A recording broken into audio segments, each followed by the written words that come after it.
No one believed me, even from those few people that I was able to share this experience with, that this is true. But luckily, with the development of the ufology and many great people out there that are doing the research and providing the video evidence, especially with Martin Stubbs, who was in charge of one television station, and he just directed one dish towards the space, and he was lucky enough to pick up the direct downlink from the space shuttles to Houston, and he provided this.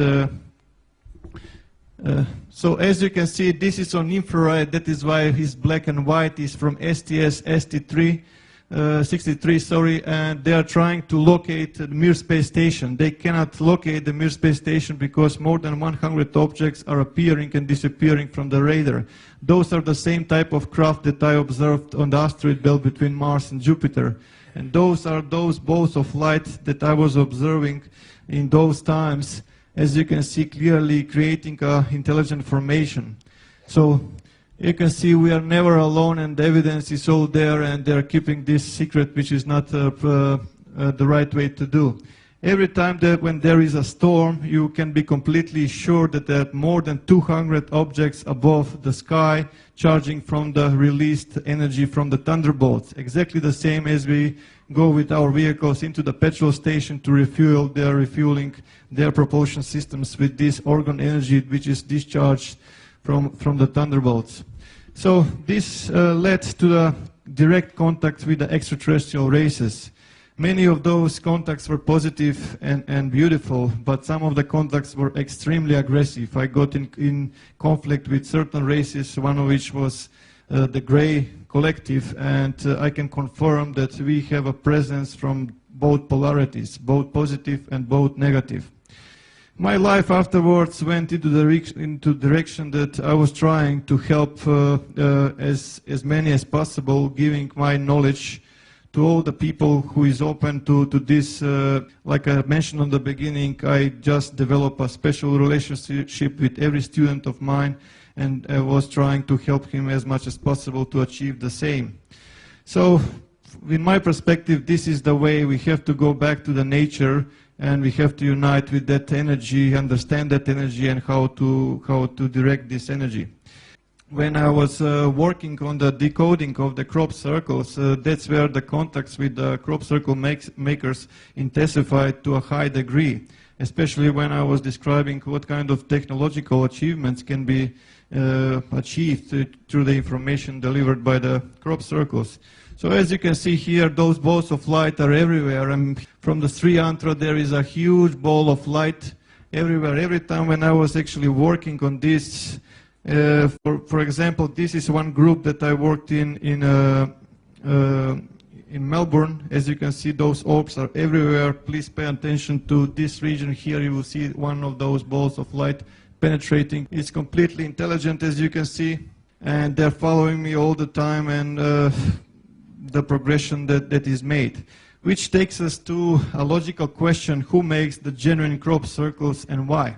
To the best of my knowledge, at least few extraterrestrial races are making these genuine crop circles, and they have different approach, but mainly the approach is that to inform us, because our governments are deceiving us. They are not providing us the real situation of the planet, the real situation in the Milky Way galaxy, and especially the real situation, what we really are and what our potentials are. So, to the best of my knowledge, as you can see, more than 20,000 crop circles are delivered, and usually the question that comes to me is where they're coming from. They're coming from many dimensions, and they live on many places, even in physical dimension, even in other dimension, but as you can see, they're using this like a portals.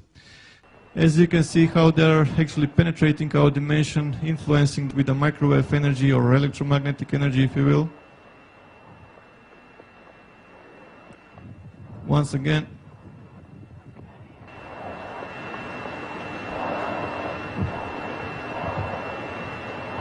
Okay. So, like I mentioned, to the best of my knowledge, more than 20,000 diagrams are delivered in the past few decades worldwide.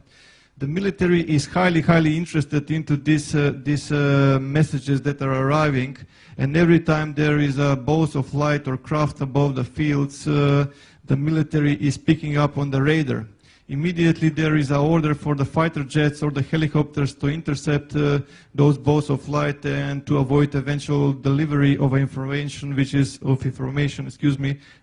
very vital for humanity. Usually people come to me and they say, look, are you aware that the government has lasers and HARP and everything, all technology that can create a crop circle just in a second directly from the satellite? And I will just say this, if that's the case, if those balls of light are governmental properties, then how come they are spending money for the fuel, just putting and giving order for those helicopters to chase their own property? It does not make sense. It became obvious, at least to me, analyzing few hundreds of diagrams, that there was an open communications from the genuine crop circles and then from the man-made ones, because it's obvious that the shadow government wanted to establish this kind of communication, exchanging of information regarding technology and many other stuff. But the NTIs didn't want to play their game because they understand that they are very deceivers, how should I say, and that is why they started to put those obelisks. Those obelisks, there are receivers. As soon as certain frequency appears around the fields, which actually, as I mentioned a while ago, these objects are penetrating our dimension, this frequency appears, and that's where they actually are getting there. With the help of the Discovery Channel, National Geographic and other media, crop circle phenomena was completely buried. Just everyone is ridiculing this phenomena, everything is man-made, it's all done, there's nothing to see and so on and so forth. So how come the military is so interested into this phenomena if that's the case? So as you can see from the left, this is what the best humans can do, what complexity is concerned, and the real stuff is usually followed by those bolts of light that we are talking about. With the human ones, you can see the footsteps everywhere, the crop is completely destroyed. And they remove all the information from this. This, by the way, was achieved by the team Satan in New Zealand, just for example, that people can make these crop circles. Yes, they can make these crop circles, but you can see also the mess that they can make.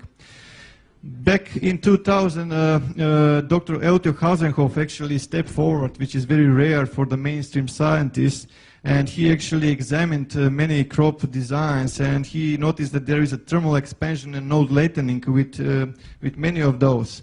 He was searching for some matching of the distribution model of node lengthening, and he found one, and this mathematical model was actually electromagnetic radiation distribution of a point source. The further you go from that source, the less light it becomes. Or in other words, the distribution of the node lengthening is strongest in the crop circle center, and it's less and less as you go towards the edges, right? So the difference between the man-made and the real phenomena is that plant is still alive. It's bended even to around 90 degrees, and the plant is still growing. It was actually exposed to extreme high temperatures, but in the split of a second it was cooled also. So for the last, with this 10 to 40 micron diameter pure iron spheres detected with a genuine phenomena which is not present, and they're impossible to find with ones that are made by ropes and sticks. They just transmitted search. There is something extraordinary that is happening at the moment in the Milky Way galaxy, and search for Power L. That was all that I was able to pick up. And when Milky Way galaxy is concerned, it's very difficult for us to determine the right proportions and the right shape and appearance of the Milky Way, because we are seeing it all the time from an angle. But the extraterrestrials are saying that this Milky Way galaxy actually has 7 spiral arms. So before any one of you recognize the all-seeing eye inside this and you say, like, here is another Illuminati agent in disguise, I can assure you that that's not the case. Let me just explain about this. I asked the NTIs about what this thing is, and they said this is neither positive, neither negative. It's just simply energy, and the contact which is made actually is polarizing this energy. For the Illuminati, it's meaning something else, but also there is another side of the coin. So let's just analyze for a while, right? Sorry. And one of the professors in Germany, Linguistic Academy, Professor Kurt Schulman actually made a translation, and he stated that these writings is matching the time of the ancient Sanskrit, and the literal translation is "the Son of the Creator comes." So what is this eye that we are seeing everywhere in the space? The interesting thing is that there is a gate, and there is something coming from this gate. They are referring to the Sagittarius A star, which is a code name for the supermassive black hole in the Milky Way galaxy center. There is a hole and there is an explosion. As you can see, hole and explosion, and they're referring to this. When those galactic cores explosions happen, there are two things that are appearing. First, there is a cosmic jet that goes perpendicular to the galactic plane, and there is a wave of energy that is spreading along the galactic plane towards the edges of the galaxy. When you throw a rock into the pond, right, or into lake, you will have a disturbance. You will create a concentric circles. You will create waves, right? So that's the same what they are saying. There is a wave. Watch out that there is a wave. And the wave is coming from the galactic center. Again, you can see a plane with birds in two directions. They're actually referring to the galactic plane because they inform me what they're trying to say. And even more birds going into two directions, and they're referring to this, and I will explain this in more detail. The energy is extreme, is going towards the edges. It's massive, it's flying fast. It's going to hit the sun. When it's going to hit the sun, it's going to change how the sun is spending its fuel, is going to produce that sun moves from its so-called main sequence into what is known red giant phase. So what will happen in our solar system in the near future, right? So for this, we can analyze the pictogram that arrived on July 15, 2008. It is obvious a solar system, and when you analyze, you see that it's completely matching our solar system and the planets in it. So they even left a dot for a moon, and also they left a ring for Saturn. Again, the anomaly was found, and the crop is not destroyed by the mechanical force. So another parallel. So it's not the first time that those amazing blue displays are observed from International Space Station. So someone is referring us very strongly that we pay attention to a certain time frame, to a point in time, which is 23rd of December 2012. Just 7 days after, on July 22nd, 2008, update appeared, and which in my perspective is a Rosetta Stone to everything we need to know what 2012 and 2013 event is all about. So let's just analyze this for a while. Our sun is not in the same size anymore. It become bigger. Mercury was fallen and Venus was fallen, which leaves us Earth and Mars dangerously close. There is some kind of object appearing very close to our solar system, which exactly, if you apply astrophysics and you find astronomical charts, you will find that it is coming from the Virgo constellation.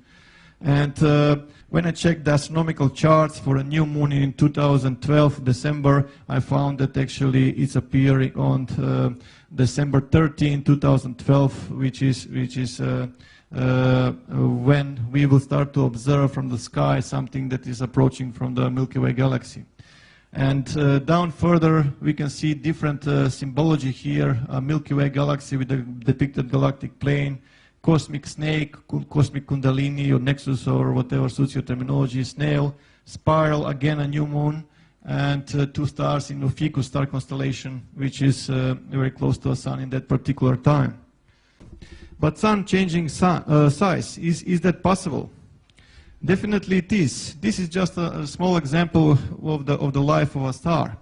From the stellar nebula, from the gravity, we get two types of stars, average star and a massive star. Average stars is the type of star that our sun is at the moment, which is a yellow dwarf type of star, yellow because of the color of the surface, and dwarf because it's a small for a star.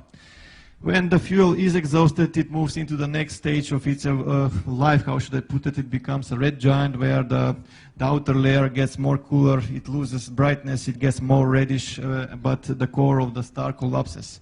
And eventually the outer layer is released and becomes a planetary nebula, and the only thing that is left from the star is the so-called white dwarf, or the core of the star. And the other ones, which are massive stars, they go into the red supergiants, but they go into supernova, and from supernova they can end up like a neutron stars, or mini black holes.